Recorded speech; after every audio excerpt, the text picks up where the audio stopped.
Yeah, pull your taxi card at that I point. love the arguments about where the best barbecue in America is. Like, we had a guy on tour who was like a barbecue expert, and he was taking us to all the legendary little kind of hole in the wall places in every town we were playing. Like, we ended up in St. Louis. We went to one place which was considered to be one of the best in the United States. I mean, you guys devote TV shows to this, where Yep. someone will drive around every state and look for the best barbecue. But yes, I do enjoy some culinary delights. I will not be afraid to say that. So, all right, That's okay. Danny has one particular culinary delight that he absolutely loves. He loves avocados, so yeah, he's all ooh, about them.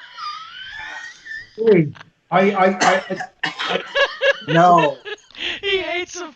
We jack with him all the time. And that's like I was talking with one of our DJs last night, and then I guess it was Friday morning, like 6 o'clock in the morning. I was up like all Thursday night. We did a show online, and then like after we finished our show, we like took all of our crowd and put it over to Joe Virus's room.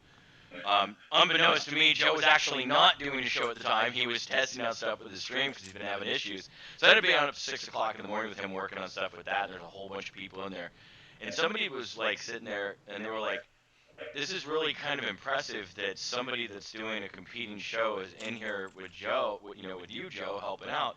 And Joe's like, "Well, this is how we all are." And I'm just like, dude, it's the Texas industrial family. We all look out for one it, another. It's just it's amazing. family. It really is. London was the same for me. Everybody knew everybody. Everybody was best friends. We would kind of gravitate between two floors. We would just keep looking for each other. And all those people went on to do amazing things. Some went on to be DJs, went on to be artists in their own right. And it's amazing. I love that network in it. It's phenomenal. I think the best of us have survived because there's always things in the early days, as like when you're a promoter or when you're running something, that someone else wants to get on the game and they don't want any competition. And there was a lot of that sort of bitchery in various different cities, and that all died away. And I was really happy to see that the old guard that survived were the best of them. I love Joe, absolutely adore the guy, Yeah, and Joe's amazing. he always does this thing for me that whenever I'm at the club, he'll play a track by an almost unknown band from Scotland called the Blue Nile. And the first album I will regard as the album I have bought more copies of in my life than any other, because I lost it or someone would borrow it and never give it back, or it would be stolen or whatever else. And I just kept buying that album over and over. And because the first album by the band was the album that got me through every dark day of my life. It was the go-to album. So it's phenomenal. I love that. Love that. I love Texas. So yeah, that's a place to take the Chrysler. There you go. Hey, I'll tell you. Yeah, I'll go. tell you what. If you come to Texas and you're off tour or you got time off, on a weekend or something like that, which I know is probably hard on tour, but my family, we've got a ranch north of Austin, so we'll get the whole DOS crew and That grab sounds you great. and cruise up I there. love Yeah, guys. and then what you do in that direction is go to Enchanted Rock, and then you go eat barbecue at Cooper's. Okay. I love Cooper's. Cooper's All is right, good too. I'm down. I'm down. I know my girlfriend will be begging to come along because she loves all that, and she has I'm this. planning out a whole vacay for you right now. Come with me, because the weird thing is like, me as a European, I've always okay, as an I will say European is too many mixes of cultures to sort of say there's any synonymous one. It's like the difference between, say, Seattle and Houston. They're worlds apart, and they're, even if it's the same country. But as growing up as an Irishman, half my life was spent growing up in the countryside. So yeah, milked cows, did all that. We don't really My have life. cows on the Webster Ranchito, but I like the weird, like, I don't know, this long sort of line of weird jobs I've had, or weird things that I've done that other people might not understand. Like, where did you first learn to shoot? My cousin showed me how to fire a shotgun because people didn't have guns in Ireland, because of Ireland's history.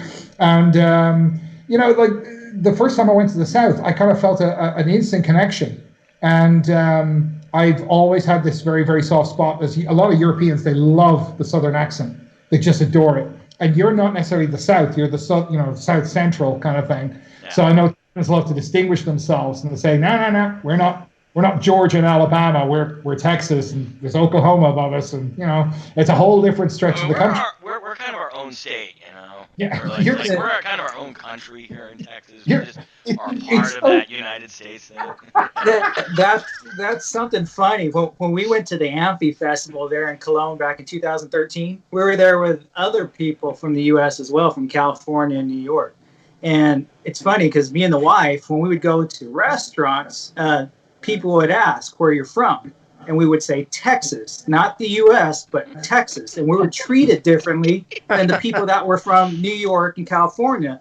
We noticed that Germans would treat New Yorkers kind of harshly, whereas us Texans, they started engaging us in conversation, be like, "Oh, Dallas Cowboys, yes!" Like it's Chuck Norris. Well, don't you have a basketball player from Germany? Didn't you have a famous basketball player from Germany playing in one of the Texan basketball teams? For the Spurs, I believe. Yeah. No, it was the Dallas team, Mavericks. Yeah. It was the Mavericks. Yeah, it was the Mavericks. Anything that where Germans have gone off to another country and done something and become liked for it in another country, they will, I don't know, paper the TV with documentaries about the person as though, my God, a German has become accepted and respected in another country. It is. Well, I mean, you look at Texas as it is. I mean, we got a lot of Polish people, but there's a lot of German history. There's a lot of German culture. Oh my God, I got to eat all this Czech pastries because somebody was insisting I come and try Czech pastries. I'm going kolaches. Yeah, there's Czech, Polish, and German, but we have a very large amount of German culture here in Texas. So it's kind of, I think that's probably why so many of us here like this music. That's not bad. Guys, it is now. I'm sorry, I hate to be looking at the clock. It is I know. It's probably getting late for you.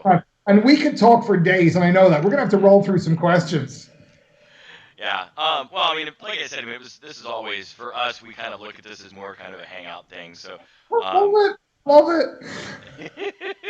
Which is what it's been, which is fantastic. Danny, do you have anything else, Scott?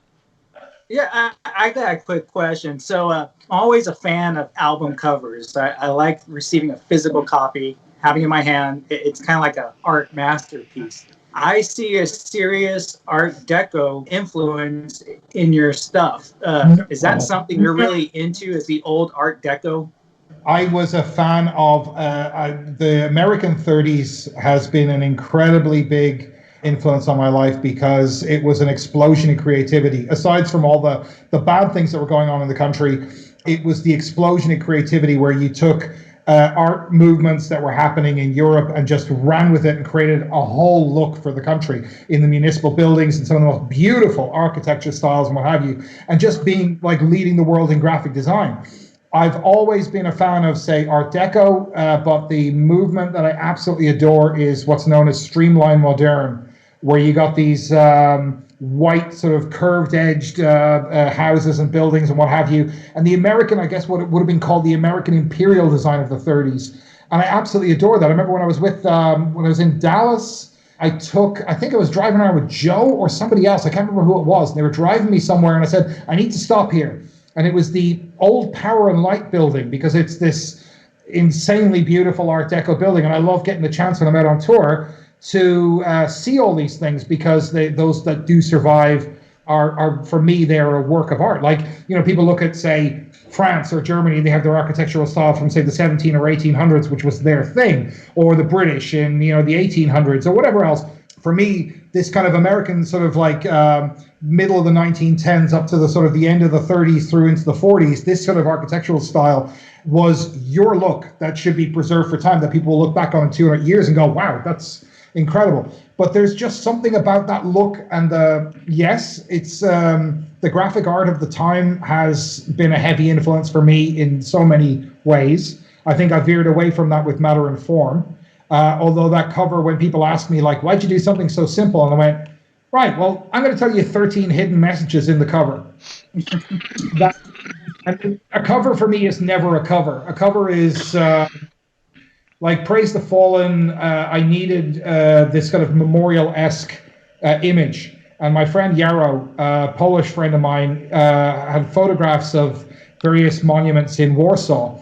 And it's a monument to the resistance, where they would take the German helmets and then put a bandana, like wrap a red and white piece of fabric around it to indicate to others, like, I'm not on the German side, I'm Polish.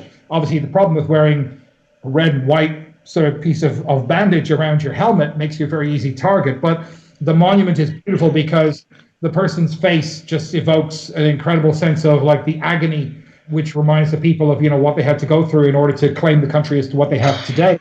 And I found that very, very poignant.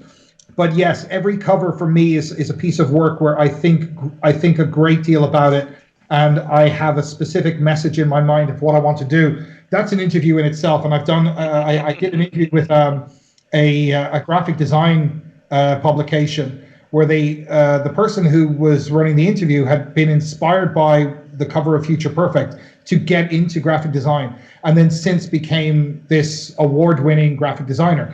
I don't hold a candle to this guy. I mean, I'm like, hey, I'm just an amateur just sitting around with Photoshop and Illustrator. I've got no idea what I'm doing. I'm kind of happy if it works out, you know? I'm happy if you can read it.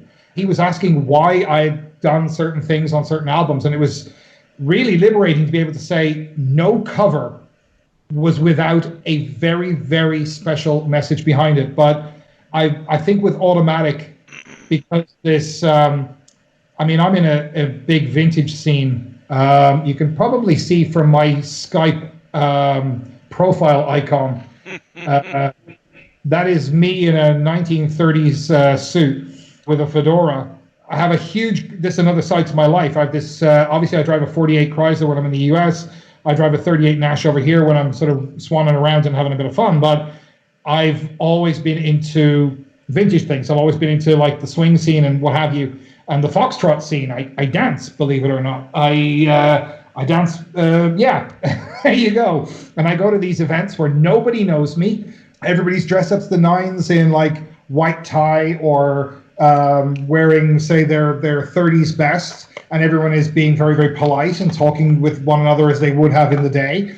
And it's an amazing experience. And I've got friends from all over the world who do this. We had these two wonderful guys who came up for, one guy came from Nigeria, another guy came from Ghana, and they brought up the clothes that they would have, say, people would have worn in their day at the time. And it was just incredible sharing of this love of vintage. So that's another side of me. So when I did Automatic, I just let it go full force into what I do. I just said, no, this is time for me to, I'm going to take my passion. I'm not going to hide it anymore. And I'm just going to put it 100% into how I style how I style VNV, how I style the albums, and I've just had so much fun with it ever since. So yes, there is, to answer your question without taking a half hour to do so, I do love, and I collect deco, and yeah.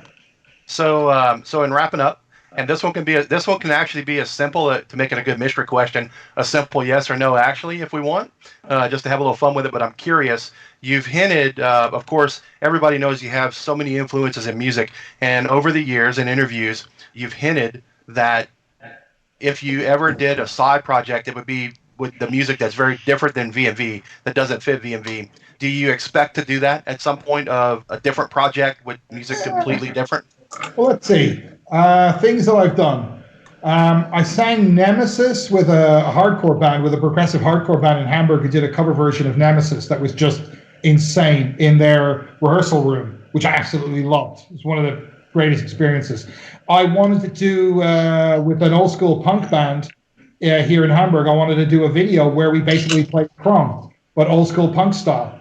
The song that I would love to do in an old school punk style would be Streamline, because if you can imagine that being played by the Buzzcocks, it's probably the most old school punk song, the way it's played, the chord changes, the way the delivery is, and everything like that.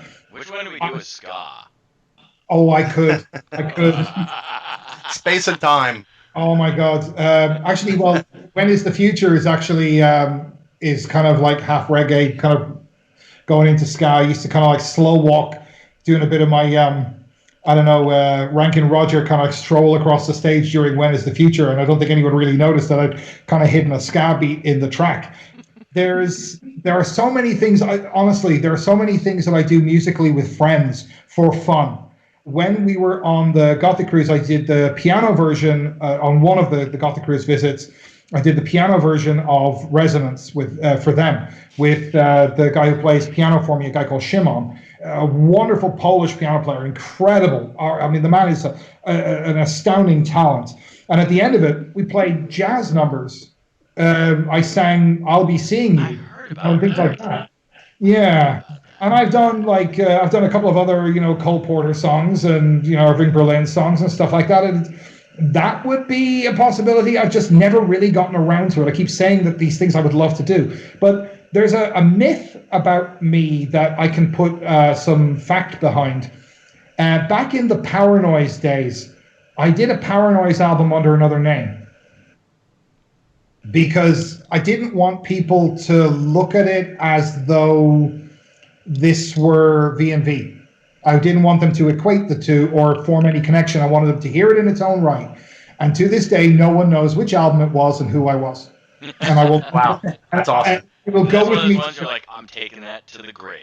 Yeah, exactly what I was about to say. There's a band actually from Austin who I absolutely adore. An ambient artist called Hammock. Absolutely mental fan of Hammock. And I own every single record they have ever put out. And that is a lot. This is my bug out music. This is like my trippy music that I listen to when we're driving in a van and we're driving through Germany or even in my sort of quiet spaces. I would absolutely love nothing more than to work with these guys, or even just they're an artist I would walk up and probably get down on a knee and shake their hand for all they've done for me. See, but I would love to see Lindsey Sterling come and play violin to your stuff. That would be incredible. That is that girl. I saw her the very first time I ever saw her. It was when I was living in just south San Francisco. And my friend took me in. He's like, "Yeah, she plays all this video game music," and I'm like, "What? Okay." Walked in, and here's this cute little redhead up there with her violin, and then she starts playing, and then she played some video game stuff, and then she started playing stuff that later made it onto like her first albums, and it was like by the end of that, I'm like, I'm fucking hooked. There was somebody who said to me like, do you want to see more women music? And I said, actually, when I was growing up, some of the most brilliant artists in the world, and the artists that I've loved most were, and this is the thing I want to make a point about, the women who broke the mold for what women liked them doing, and these are women I knew, were like in the sort of the league of, they wanted to make music like, say, Laurie Anderson or Kate Bush, and Kate Bush's early pieces were just cerebral. It's the unique people, whether a man or a woman or what have you, that they break their mold and they say, I don't want to do what everyone else wants me to do, because everyone falls into, there is a format laid out for us of this is what you must do. And I always found that they were my icons. So people like Imogen Heap, who is like, if you know her track Hide and Seek, I hope, is a stunning piece. And there are some phenomenal artists out there that I love for the fact that they break the mold of what is expected of them. And this is one thing I heard when I first heard Lindsey Sterling. It was because I was making Resonance, and someone said, you have to hear this, and I wouldn't have heard it otherwise. Yeah, so her and Emily Autumn were like, I heard Emily first, obviously, because she came out with stuff first. So that was what made it, like, I started watching for people like that, and finding Lindsey in the way that I did. I literally have a Spotify list that's just literally nothing but everything I could find by Emily and everything that I can find by Lindsey, and I listen to it like at least a couple times a week, because it's just, I love the tone that they have. It creates worlds in my head. It's a very cerebral experience. Anyway, sorry, you wanted to say, sorry. Yeah, but I've got to add in that, and I know these interviews on DOS Machine TV have never been this long, but this one, this is what I will say though, that we are in, for this generation of people, these couple of generations, we're in the darkest times that they'll see. While we're in this, like, my Facebook, for example, is some days it's a little frustrating because I go on Facebook really for music information, but it's just so much doom and gloom right now, and people cannot, it's not really their fault, it's just kind of where we are. So I know I want to tell you, like, from me, as somebody that's been a follower of you for so many years, what an amazing thing you took the time to come here sit down and talk to us and shed some light. I think this is, and not to use a pun so much, but this will shine a light into the darkness for some people here that see this. And if you want to wrap it up, that's fine. We could always go for I still have probably about, 20 minutes or so if we want to do some quick fires. But let me tell you quickly, in response to that, a lot of people obviously are very sort of confused among friends and acquaintances here, and people from around the world are writing to me, and fans are writing to me, and I started corresponding in the little time that I have, because I'm really focused on getting the studio up and running, and I've become kind of almost OCD about it. But just sharing the fact that I'm a student of history, and we've been in this. Yes, it's unfortunate. It's not our fault. This kind of thing happens. It is going to happen, and it will keep happening. We have to be, unfortunately, prepared for it. I think the placard that somebody held up that resonates, that really sums this up, is that every disaster movie starts off with a scientist being ignored. People have been calling this for years. I mean, when it first started, I saw a meme where they had like a couple of cyber goths, and they went, there was a coronavirus outbreak at a goth club, and there were 0 fatalities, because everyone was wearing masks and stuff. And I kind of thought, all the people have been singing about chemical spills and like dark future and everything like that. They must be living their best life, because it's actually happening now. But it's different when it actually happens. But as a student of history, to know that there have been not gamma ray bursts, but I remember that somebody said that in the 1800s, there was a tremendous amount of solar activity, and had we had satellites at the time, they would have been fried. And then, you go through the flu pandemic in 1918, where they were operating the exact same rules about social distancing and punishing people for not wearing masks. The idea about bacteria was a relatively recent find for them. We've had the whole 20th century to learn this, and we still have learned. Whoa, there's weird noises there. You guys hearing me okay? Yeah, I heard that too. Yeah. It was kind of weird. Yeah, it was strange. It sounded like a stomach grumbling. It wasn't me. Yeah. I heard it as well.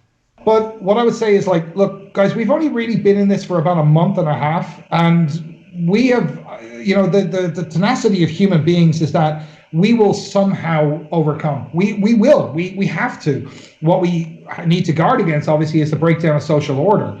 I know that a lot of people are in denial, and people will always be in denial. It's a psychological fact about humans that some people don't want to give up. What has been the last 10 years was the best 10 years of, say, human civilization in terms of convenience, technology, all the new toys we got. We had everything delivered to us. Suddenly the world sped up, and suddenly we've been so suckled into this era of luxury that a lot of people go Star Trek right here. Right. Exactly. But a lot of people grew up without knowing what it was like to live without all of this convenience. And we've had it snowballing for these last 10 years that we've become very, very complacent. And I'm really happy to see people, say, in various countries, taking it upon themselves to get out and go and do things for other people and to help one another out. You have this old guy in England who has just raised the most astonishing amount of money. I don't know if you've heard about this guy. So you have a 99-year-old veteran. He can barely walk. He walks with a walking frame. And he decided prior to his 100th birthday, he would do 100 laps of his garden. All right? And this is the old veteran spirit. I've met many veterans over the years. And I'm very honored to have met them, because I feel in awe of the service that they have performed and that they continue to perform. I say that quite honestly. The fact was that he made his 100 laps, but while he was doing it, he wanted to raise, I think it was £1,000, He's up to 26 million. Wow. Just because he gets out and shows everybody this is how it's done. They were selfless. And this is one thing I do learn from a lot of the sort of the vintage things that I do. I get to meet people who are around. I get to meet World War II veterans who tell me incredible things about the hardships that they put up with, or people who went through Korea, people who went through some of the conflicts that Europeans were involved in, who talk about even just their life as children during the 40s and the 50s. People here, people who lived in East Germany. We have put up with much, much worse. And I think, unfortunately, we live in an era of social media where we're all just waiting for the next thrill, the next panic, the next piece of sensationalism which is going to come our way, because we throw it away like it's a like a methadone fix or something that we need every day. We need the newest sensation. We don't want yesterday's news. We want somebody to tell some crazy new aspect. And if we can put that out of our heads, we can get through this very, very easily. And we do have to look after one another. We do have to pick up the phone and actually talk to each other voice to voice, because we're still humans. We still like the physical touch. We need that. It reassures us. I'm very connected with a lot of people at the moment, all asking, do you think we'll get through this? I'm like, I don't know. Nobody really knows, but I just know that there are certain things that might happen.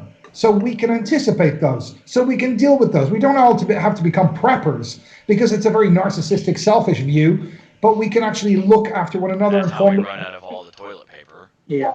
I'm watching old people come out of the supermarkets here with like carts full of toilet rolls. I'm going, do you honestly think you're going to shit yourselves to death? I mean, this is... Anyway. I mean, the only thing I can think of is because they called it coronavirus, and they were all like, okay, so what do you get it from drinking Corona? Well, I mean, I guess in some way it makes sense, because it's made in Mexico, and they use water in Mexico, and if you drink wrong water in Mexico, you get Montezuma's revenge. You might need some toilet paper. 10 years of, like, because of the internet, like, prevalence, 10 years of crazy conspiracy theories. I've never been shy of looking up a good conspiracy theory, but it gets to the point where people aren't even happy when they find out that what they believed was true is true. They're not happy with that, and they just go off to the next conspiracy theory because they're addicted to them. And it becomes... This is a psychological profile of the human race in this entire exercise right now. We see who are the stupid people, who are the people who are living in denial, who don't want to give up their cushy, simple life that they used to have. They want to deny that it's threatened. They want to come up with every excuse, read a report that justifies their view, without realizing that, look, guys, this is an incredibly tough time for old people, for young people, for everybody. And how we take care of one another is going to be the test of ourselves as to how we are as a species. The test of you as a person is how you meet adversity as an individual, how you handle the catastrophes that will approach that will inevitably approach in your life, and how you show yourself what kind of character you have.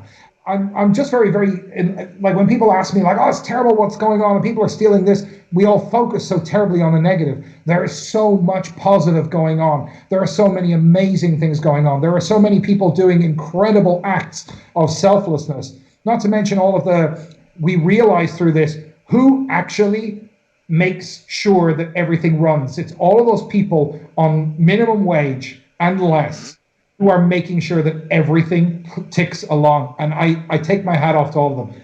You know, in the middle of this, I was telling a buddy a couple of days ago, though, about, I remember I call it like the great Netflix outage, but about 3 or 4 years ago, Netflix went out for about 4 or 5 hours. I don't know if you guys remember this, but Facebook went crazy. It almost broke Facebook. And I remember a girl that I'm friends with, that I went to school with, posted that she said that this feels like the end of the world, because she was waiting to binge watch something that had just came out.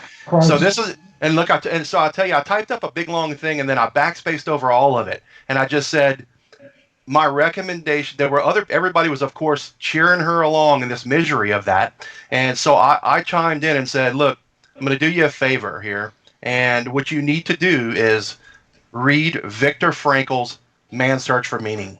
Yeah. And I said, if you think the Netflix outage is the end of the world, you need to read Man's Search for Meaning. It's a perspective. It really comes down to what is your definition of a disaster. But if Netflix going out, that is a sad reflection of society, that it's not the individual's fault. We have been sleepwalking into this time of becoming addicted to various technologies. It affects everybody to a greater or lesser extent. But I see people who can't put the phone out of their hands, or that they can't live without, they need that security blanket of knowing that Amazon Prime is there and it's going to deliver within 24 hours. And if it's not there, oh my God, civilization just came to an end. And all they need to do is, like, if they could be bothered, is to look in a perspective, context is everything, and look at a perspective of just the last, say, 70 years. And it's not a long time frame in the span of human civilization. And just to see what people went through, and to know the Dust Bowl alone, and what happened to people walking across the country and then arriving on the border of California and being shot at because people didn't want the dirty, unwashed farmers in their pristine state, and how religious people who claimed to be incredibly religious were being the most callous, and then other people were being the most Christian or the most, adhering to their own the principles of their own faith, being the most wonderful. It brings out the best and the worst in all of us. But I find this to be an incredible psychological exercise to see how we handle things, how we function as a society, from how our governments work, how our states work, because in Germany it's pretty much the same as it is in the United States. The states have an incredible amount of control. The control in Germany was delegated to the states because of a horrific Austrian painter who grabbed all the power for himself. So after that, they kind of said, let's divvy up the power, So all the states get to decide for themselves. In Germany, everybody I see on the street, you're just never going to hear the good news, but everyone is looking after themselves and looking after each other. And obviously people are signing up for Disney and signing up for every kind of a news service. But it's amazing the number of people who are writing to me going, have you ever read this book, or can you give me a list of books to read? And I go, yeah, sure. Start off with something as popular as Sapiens. There's an amazing book. Or I'll give you some fiction books or whatever else. And things that I read on my Kindle, or I read a lot of books. I said, do you want fiction? Do you want nonfiction? Something that gives them an incredible perspective on their existence, so they can actually think about the time they're in and gain some insight from it, because these things will teach us how we maintain our lives in the next 30, 40 years. We're going to go into the financial fallout from this. One horrible aspect that's coming. The second is food shortages. That is definitely going to happen. It's actually starting to. I don't know if you've seen, there's been all the people that have been piling up at these different food banks, but I have a friend of mine that actually lives out in California, and he's having to routinely go to 6 or 7 different grocery stores to be able to get everything that he needs, because they aren't carrying everything because they're not getting deliveries. Well, the thing about toilet paper I found out was an interesting one. Supermarkets don't like to stock it because it's bulky and it's a low profit item. So they don't keep a huge amount of stock of it, but they keep it in the back. So the basic thing is, go in and ask someone and tell them you're desperate. It's always good to sort of stand there and sort of shuffle from one foot to the other and go, hey man, you got any toilet paper? I really gotta go. It's funny that Scott mentions Netflix, because I came up with my own conspiracy theory as a joke, that the real reason behind the coronavirus, the real reason this is out here, right? So Netflix really needed everybody to see Tiger King, so they got with the U.S. government in China and they put this out. So I've never seen stays it. home and watches Tiger King. Well, I don't want to watch it. I watched the new season of Bosch. I caught up on series that I hadn't seen, like The Killing. I haven't watched it either. I know our marketing director is, and he's like, man, that's like 6 hours of my life that I'm never going to get back. You should watch this. I'm like, fuck you. I needed it in my downtime. I think somebody actually posted a whole conspiracy where it was actually really well thought out, but it was a fake conspiracy theory about how this was all Disney's doing so that everybody would sign up for the new Disney service. It's the same thing as my Tiger King one. They own Marvel. They own everything.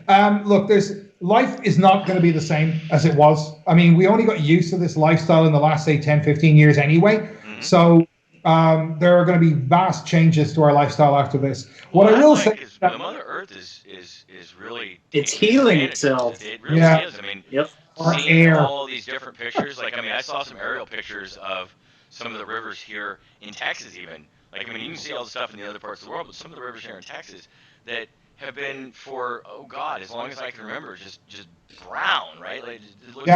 It looks like really weak chocolate milk that you really wouldn't want to drink, right? It's just brown. And now, these same rivers you can see the bottom of them.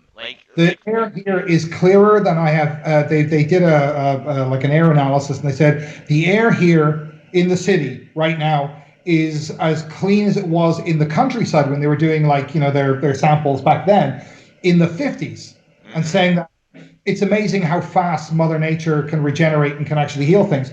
Look, I'm not gonna I get tired of because everyone's been because the big companies paid for people to step in and sort of oppose any kind of environmentalism starting in the early 70s by labeling people a hippie for thinking anything like that. I just always think, if you keep throwing shit in the river, eventually the river ain't going to be drinkable. I mean, it's as simple as that. It's got nothing to do with like, oh, you know, and everyone's over sensationalizing everything because they need people to listen. And by doing that, they've shot themselves in the foot because they're kind of crying wolf the whole time. That it's a lot of people are just tuning out. It's just as simple as we can have our lifestyle. We can do all of this. We can bring jobs home. We can start making shit for ourselves like we used to do. And we can do it. Maybe it's going to cost a little bit more, but maybe things will be a little bit more valuable rather than just throwaway. But the fact is that we can live in tune with everything. We can have all the beautiful green fields and all the parks and all the nature we want without fucking up the world for our kids, because we want our kids to be able to run through some green fields or be able to see some nature and know what a tree is. We've just allowed a sort of a silent enemy of like people who get away with it, people who get away with dumping all their toxins wherever they want to. But it doesn't stop us from living. It's like we through this, we actually get survive. We continue. Yeah. I don't need a sort of a pubescent Swedish teenager to tell me that, you know, the world's a terrible place. It's like, got it, and don't blame my generation, because I've been to a couple of demonstrations, like just to watch them, where they were doing these things called Fridays for Future, which is grammatically incorrect, but never mind, Germans using English. The thing was that after these demos, they talk about all the terrible things that the older people weren't doing, all that, as they love to say, boomers. Now, I'm Generation X, so I'm not a boomer, so fuck you. Afterwards, they would waltz off and leave this huge swathe of paper and empty cups and everything lying around. I think, you missed the point. You did what all teenagers do. You think you're on the pulse of it, but you're not getting the message. You're just as hypocritical as we were. But there's a lot of us who want to see better things for our world because we bequeathed it to our next generation. And I want them to grow up in something better that doesn't look like a post-apocalypse, a bad post-apocalypse movie like Bronx Warriors. End up looking like a level out of Fallout 4 or something. Yeah, not exactly looking for that, man. I'm good with that being on my computer. I'm cool with that. You know, I'll play over there. I don't want to play that in the real world. Just occurred to me that the other day I was listening to Where's the Future, though, and I was thinking, wow, what is the future? Yeah, and but you know, it's like almost prophetic when you read it, the lyrics to where we're at now and the things that we're thinking about.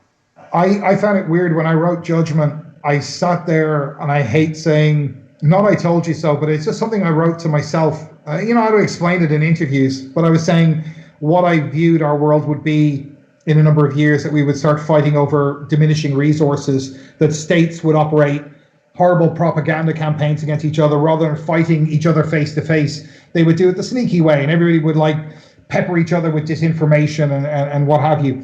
And then the economic crash came, and then of course the whole thing started to unfold, and I named the big players in it. And it wasn't that I was being prophetic. I didn't want to be right, but I think what I saw was just a natural path for the way things were going. Now I kind of think we're at a crossroads where we've had a reset, where we won't talk about anything that's happened before this. This is kind of like our, in a way, it's not a year zero, but it's going to be like that the longer this goes on, that there will be before this thing happened and after, and the world will be irrevocably changed. We have the opportunity to I don't know, fix all our ills, to actually call our leaders to account. I think there's obviously some bad things that can come from this, that people start, obviously, people want to eat, people need jobs, people need something to do. So you'll have a lot of unrest from that. I think we should call that one, because it's going to happen. Yeah. People will side with people who they think are answering their questions or just venting their anger or reflecting their anger on them. There'll be populism on a scale that we haven't even seen yet. But as long as we can get through this, and we always have managed to, and we don't end up going back to eating each other and living in wood huts, then yeah, we're you know, this is a great test for humanity. And I like to see that a test is an opportunistic thing that offers us an incredible chance to test ourselves, to see the best of ourselves. And we can do that. But unfortunately, media loves to focus on the negative because it sells clicks and it sells likes. So I don't always. People like negative stuff. It's the same like with you know, game in the video game world. These guys that are huge on YouTube is game streamer or game reviewers, and they'll take a game that's like damn near perfect, and they'll just trash it for days. And you can look at that guy's channel, right, where he's trashed the crap out of it, right?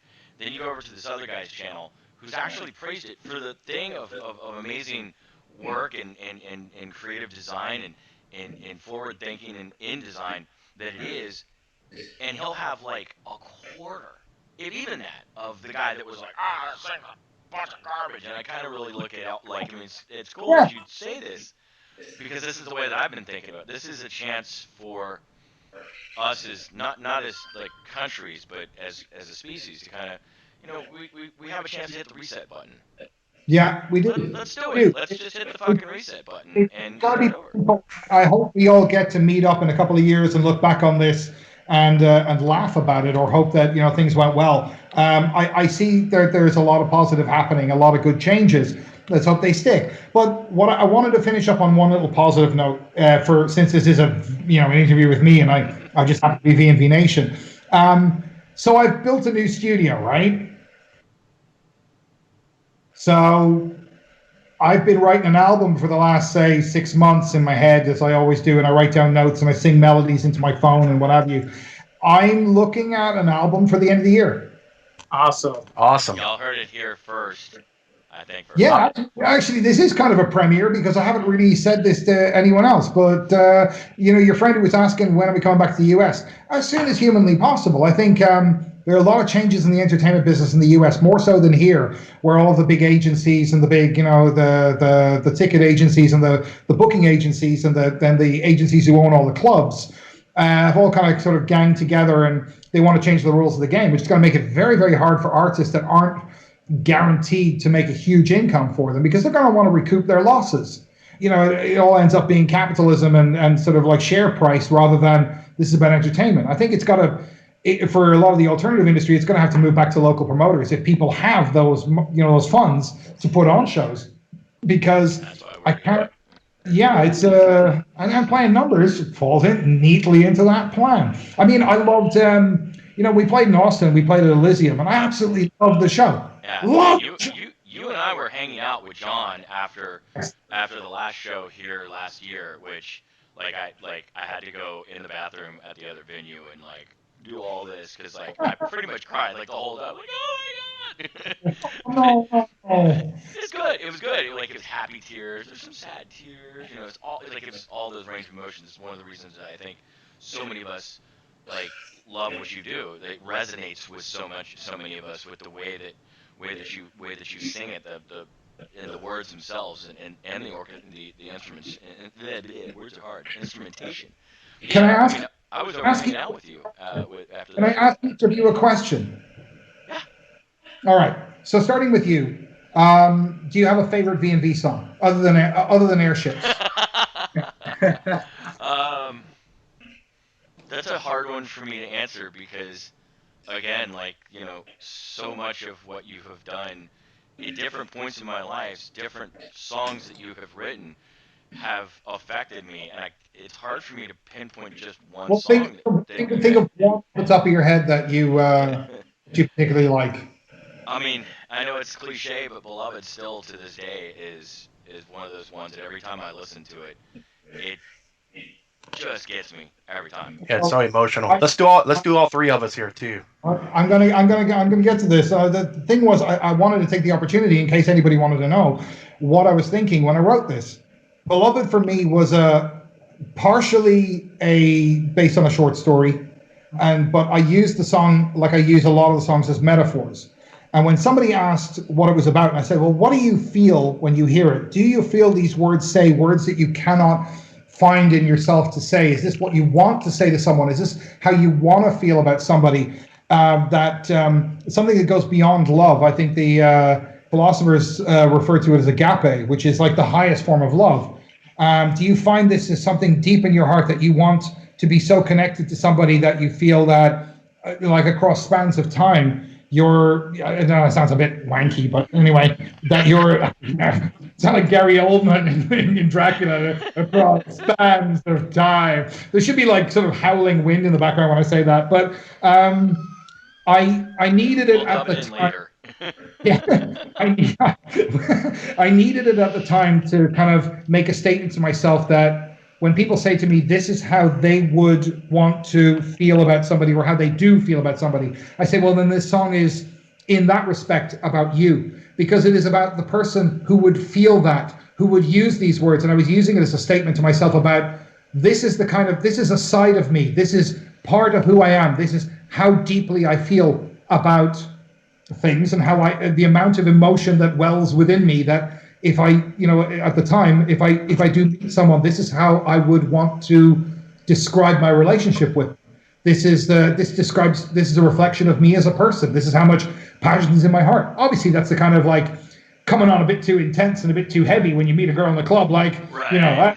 Across time for you. It's not exactly a line you want to spring on someone, but especially now they're like, yeah. Oh my God, Luther! But yeah, it was a very, very special song that I actually thought that people would hate. And I'll be honest with you, I felt the same way about Illusion, that people would think that it was too kind of poppy or too close to a commercial song or something. And yet I found those two songs summed up the subjects within them so succinctly. And the thing that I'm most proud about with Illusion, just to sort of divert, is the number of teenagers who had never heard the band before who reached out and shared the fact that hearing that song is what stopped them from killing themselves. That got me into becoming involved in groups that deal with helping kids avoid suicidal thoughts and get through this really horrible stage in their life. And we all know, as being alternative kids, that we weren't exactly the jocks, and we weren't exactly going to be the most popular in school. I very much wasn't. But the fact was, we got through it, but we all went through those dark thoughts in our life. I found it to be the most unintentional reward to hear so many people say that this got them to that point. I had people who came home from, talking to our service person here, people who came home from wars who were talking about how that song reminded them of everything that was important to them in their life, and everything that they were doing was, if it wasn't maybe for national reasons or an ideal, it was for what they believed the world should be. And that really meant that touched me deeply in my heart. And I'm not a stranger to crying. That got to me quite a bit when it came out too. I spent probably almost, I'd say probably a good 7 hours trying to recreate the tones you had on that piano for something that I was working on my own. It's probably something garbagey that I used. I have to find it. It's probably a sample in. It's one of those things, like when you talk to producers and you see which instruments they use on a certain track, you realize that, you can go back and try to re-engineer a track, but you'll never do it by accepting that you'll just use a sound because, it works.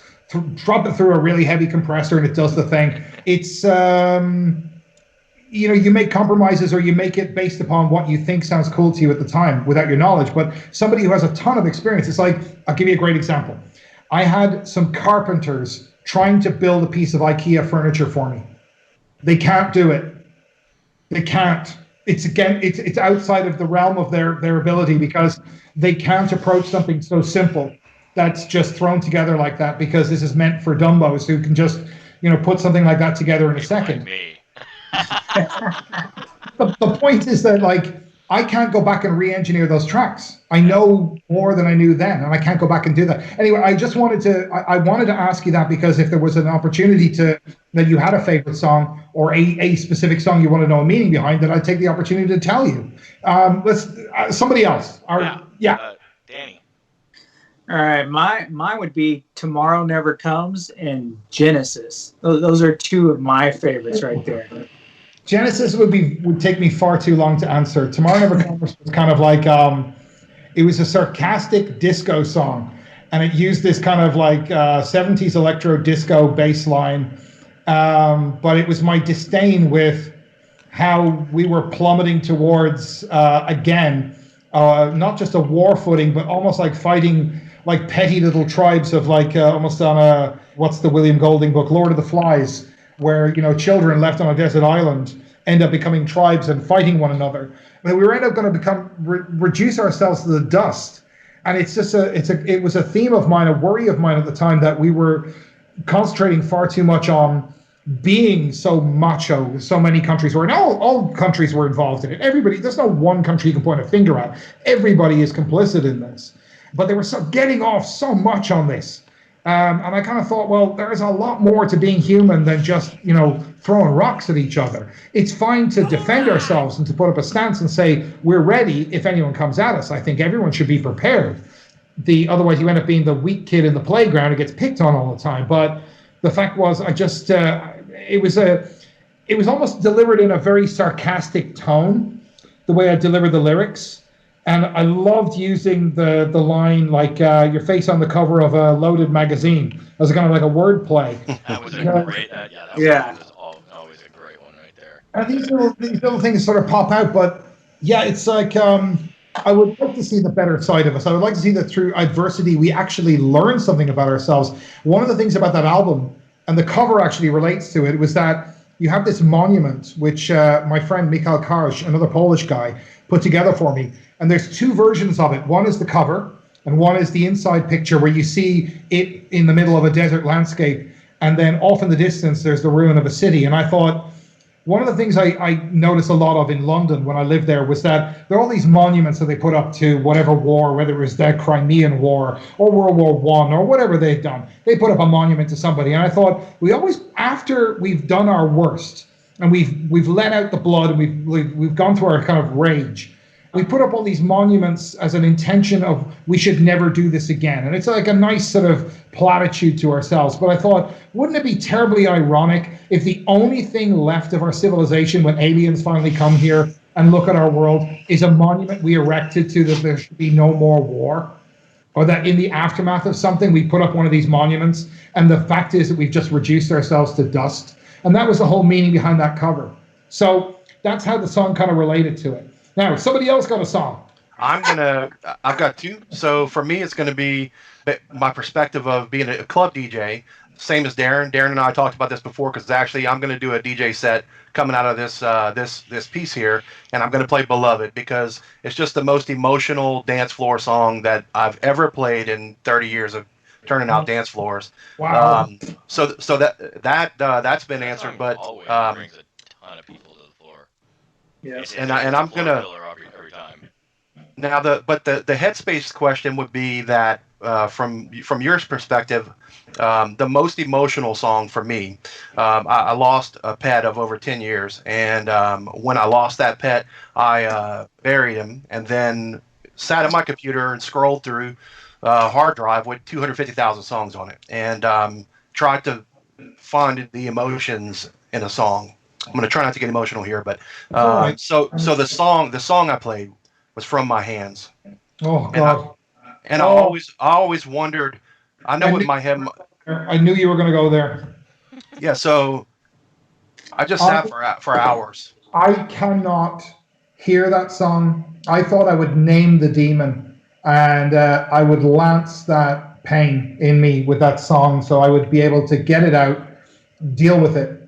And that's one of the things I try to do with some of my songs, is to get these things out and somehow externalize them, process them, give them a form.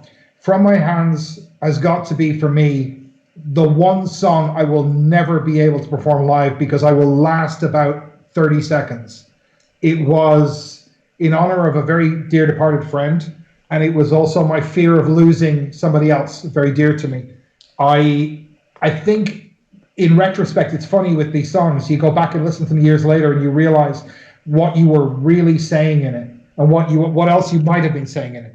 When I recorded the song, it took me about 4 hours to record the vocals. I broke down every single time. I thought I was torturing myself. And how could I put myself through this misery to write this song and basically say benevolently goodbye to a very, very dear person and a very dear love? I know what you feel in the love for a pet. It's something that a lot of people who don't have pets will never understand, that it goes beyond. They'll never, it's like, I'm a dog person, right? That's me. But you'll never have a truer, more honest relationship with something as you have there. You just can't. You can't. Humans will do the things that humans do, but you have a relationship with this wonderful animal that becomes your best friend. There is something beyond anything that humans can ever understand. So I thank you for that. I've had people tell me that they played that at funerals, and I thought, Jesus, how did anybody in the church? I feel bad about having released it. It's like, God, I'm going to send someone over the edge with this. I don't want to do that, but I needed to do that for myself. It was very, very important. It's something I will never be able to perform live. I just won't be able to. I'll be a mess because when you're a pallbearer and you remember everything that went through your mind, of it's always the things you never said, the things you never did. And that is the only time in my life that I will afford myself the sense of regret, because I don't like to say I would have, should have, could have. I like to think only about what I can do now.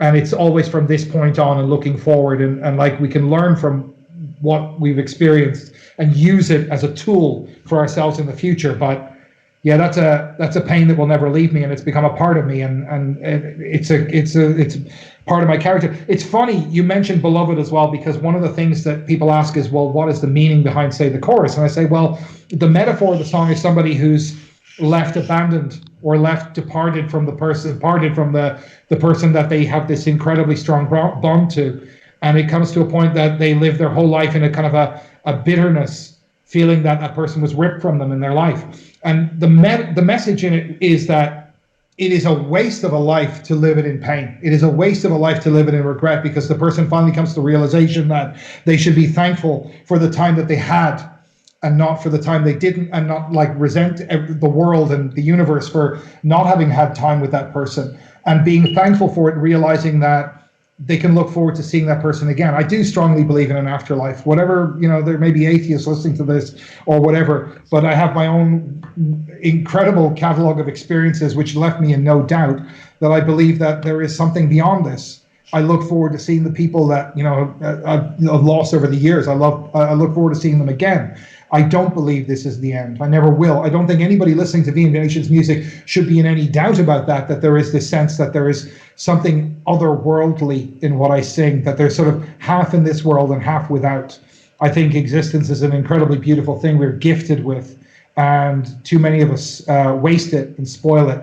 I would like to think that those who are the most valuable to us in our lives go on in our hearts, go on in our minds, the people we've lost over time, that we carry them with us, that we live our lives in honor of them, because there is no other point to this wonderful existence of life without doing that. We live on, we go on, we carry their names with us. Beloved for me was a turning point of being thankful and learning to be thankful for things and not carrying so much regret in my heart, and being thankful for what I'd had and what I have, and then using that as a way to move forward, and realizing that I was suddenly free. By recording that song, it freed my heart. It was profound. It was a catharsis, and I refer to VNV's music as a catharsis in many ways, because the message throughout has been adversity makes you stronger, because, as I say, it's like how you meet adversity is the test of you as a person, is what allows you to grow. You may not always win, but you will learn something new about yourself for the next time. It is like playing a video game. You can't get past that one puzzle. You keep going back and doing it again until you overcome it. That's how you win a video game. And video games are just a metaphor for life. They are. Right. I have one other one. Uh-oh. So the reason I have this one, and it's in my brain kept blocking the name out, and it's because it's tied to something very recent. So I lost two people in my life recently. In November, I lost my great uncle, my Uncle Bubba, and he is the reason that I got into music. He always just supported everything that I've done as a DJ, as a musician, all of that. My dad, when I was showing my family like all the crazy setup that I've got here, and now the DOS studio, right? Like my dad said, your Uncle Bubba would have loved to have seen that. He would have been like, I want to come over and see that. So that was really hard last year, and to make matters harder, while trying to deal with that, because here's this guy that inspired me to do this, right? That I lost, and he had a great life. Like it was hard to be sad about it, because he was 95 years old. He had done so much. So shortly, actually, the day after New Year's, I got a call from our marketing director to tell me that our friend and my former bandmate Jonathan had passed away on New Year's night, and Oh I'm getting God. emotional about it right now. It was one of those, like, that one struck really close to home, and we did a thing at a DOS Maschine in Houston for him, and dedicated a song, and that was real emotional. But there was one song by you that I listened to constantly for like almost 3 weeks straight. Like, I just put it on repeat at times, and that was Holding On. Oh my God, yeah. And like I'm sitting here trying to remember, like, because I can hear it in my head, right? I can hear the piano, I just everything in it, and that's why, like, I say, like, what you've written has gotten me through some of the hardest times of my life, and losing my Uncle Bubba, and then right after that losing Jonathan.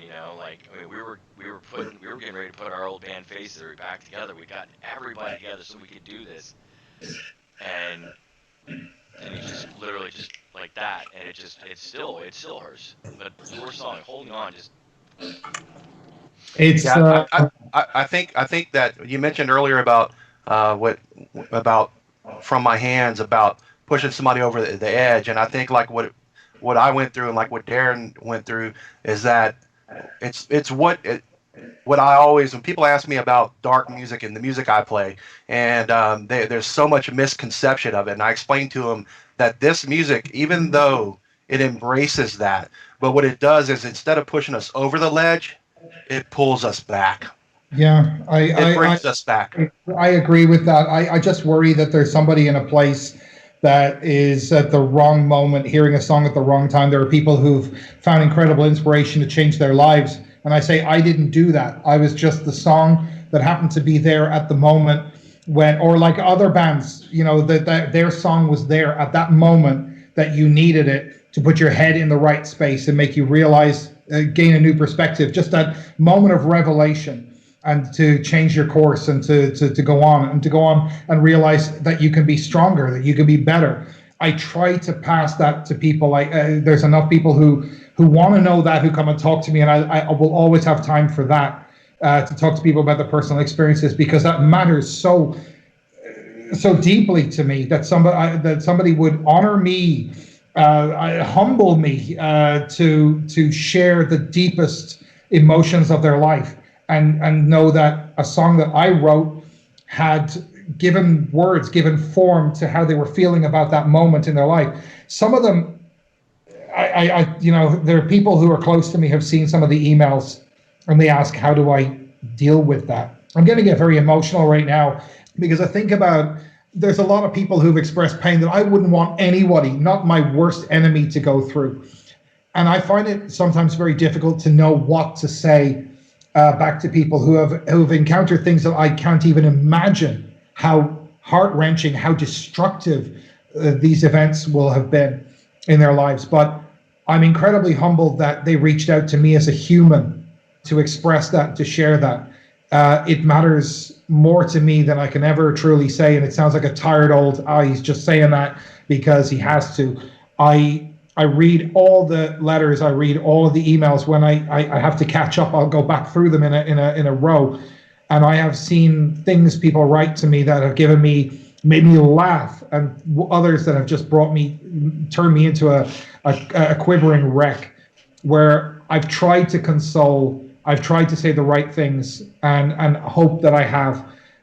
I say this, that those songs are a diary for me. Holding On gave me a chance to say something very important, that I had this great optimistic and very naive view of my future and this future world that we were all building. And then to realize when I've gotten there that it wasn't what I expected, and it wasn't going to have all the promises that I'd been telling myself all along, and that I had to get real and get honest real fast, wondering if other people around me who were my friends, who were close to me, and we would talk, we would hang out, if they were feeling as lonely as I was.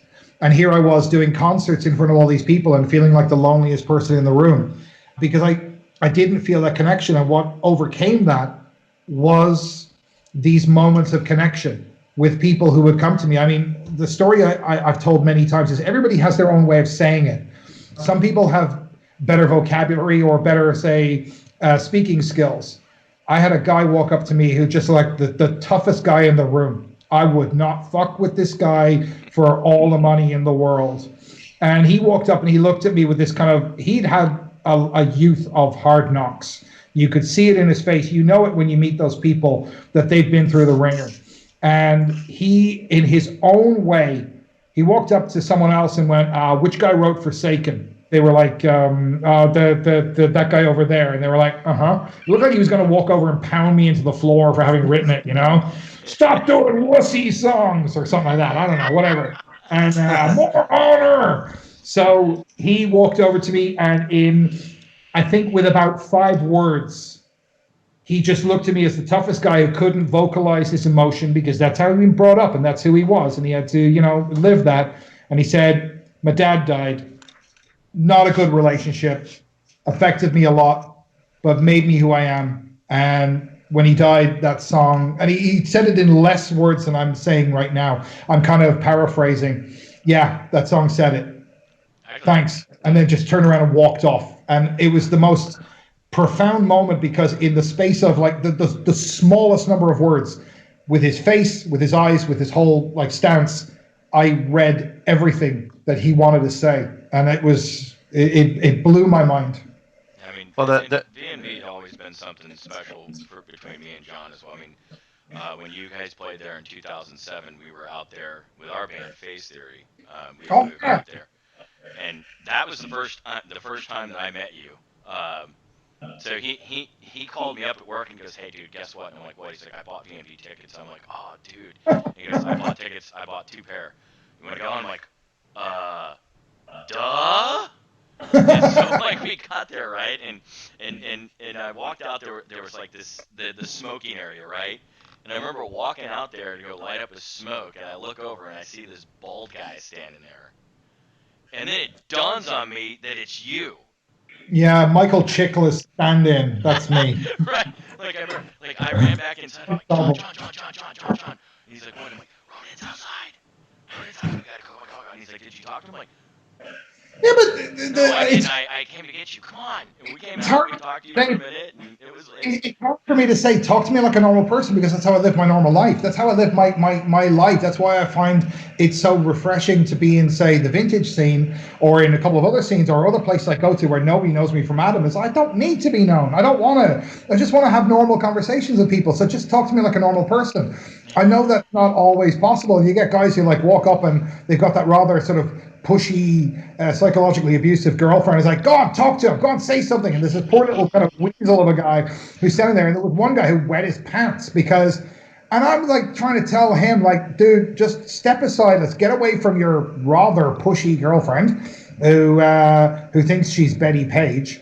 I mean, it was like a walking cliche, and I just felt really bad for the guy because he was like somebody who really couldn't defend himself or speak up for himself or whatever. I said, all right, just slow down. Calm down. I'll give you a paper bag, make a joke or whatever else. Just talk to me. Tell me, what do you need to say? It's cool. And we just ended up talking about absolutely nothing and everything. I know it's like, it's very hard to get across, but I do say, I mean, I remember sitting outside the club in San Antonio one night, just talking with a bunch of random people, and we just started talking complete and utter shit about everything, anything in the world. That was us with John last year.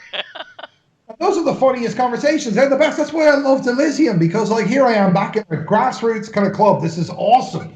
We have the most amazing time just talking and being human because I'm on the same journey as you. I'm having the same experiences in my life as you. And I just happen to figure it out. I don't know how, don't ask me, how to put that into music. And yeah, it's a bizarro thing that's brought me in contact with some of the greatest people in my life. In fact, this is the hard thing to explain to people. It's like when I tell people how much of an influence they have had on my life, who I've met through this, who are fans, that they have inspired me. People who've come back with stories of great victory, being, clutched from the jaws of defeat, have inspired me to go away with that and really think about it and realize, geez, I wish I had that person's strength. I wish I had that person's candor in the way that they explain this to me. I've met people who've done the most impossible things that I would never, for a second imagine myself being able to live through those things or to come away intact, and how they've managed to come back home and find themselves again. And we're obviously talking about people who come back from conflict, because I've met a lot of people who have served, and they have been, yes, and thank you, sir. They have been, especially, thanks for keeping your finger off the button, by the way. That was well done. Thanks for not blowing us up, Danny. Whenever you see in a post-apocalyptic movie, or ever watch like Terminator or something like that, those missiles are always going off from the prairies. That's where you were. You know what I mean? Yeah, Nebraska, Colorado, and Wyoming. And whoever's watching this from the United States government, we don't know that anything's there. No, we don't. We don't have any notion whatsoever.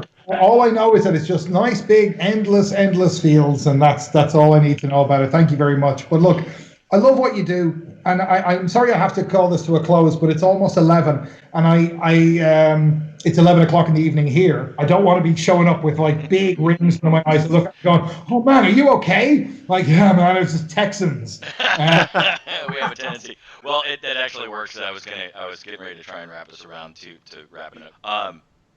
So I guess what I'm gonna say is thank you so much for giving us so much of your time.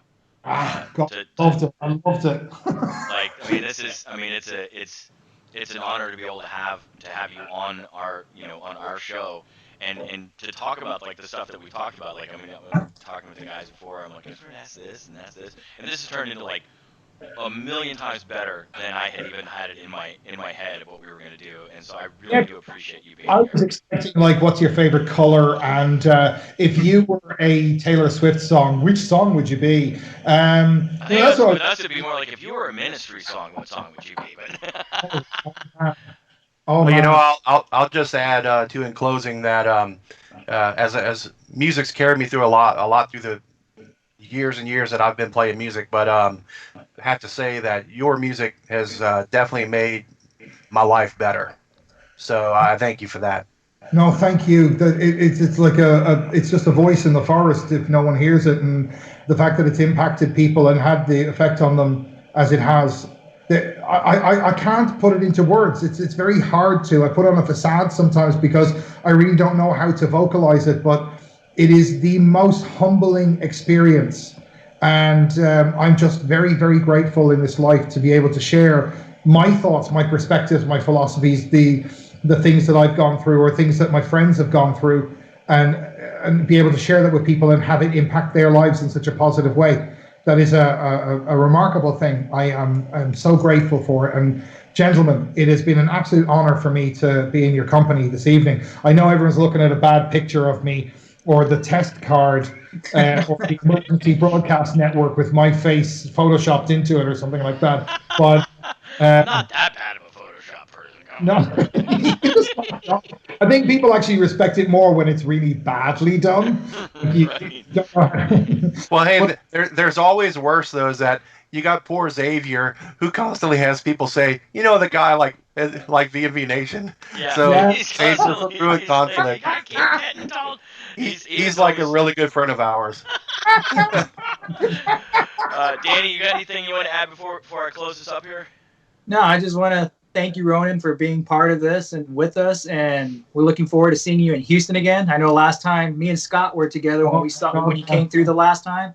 And it was great to see your performance and all the Houston people loving it, because it was for Hurricane Harvey that came through, and you had to cancel that one show. We were there with Mina. Actually, we were the very last ones to walk out that night. Yeah, we were with you till the end of the night. I got a memento from that gig in Houston, because I did the autograph meet and greet thing after, which I love doing. But I got a coin given to me by a Marine.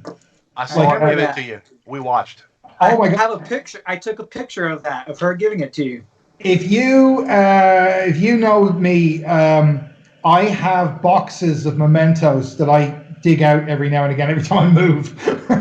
And I will go through them all, and I remember every single one. I've had people giving me their ID And I'm thinking, why are you giving? I don't need this. And one guy, he gave me his military ID. I'm like, I don't want this. And he's like, no, I want you to have it. And he was drunk. And he came to me the next night, and I pulled it out and handed it to him. And he went, thank you. And I went, good, because you got to get back on base, and I don't want you explaining this. I gave it to this Irish guy. Irish guy showing up at the base, like, no, it's me, with a fake mustache on or something like that. But it's incredibly overwhelming when people give you these gifts, and I'm trying to remember the name. We have a gift for you, actually. Obviously, we won't be able to get it to you until after we can ship stuff again. Well, I'm actually wearing one of them, so we're gonna send you one of our DOS Machine Texas T-shirts.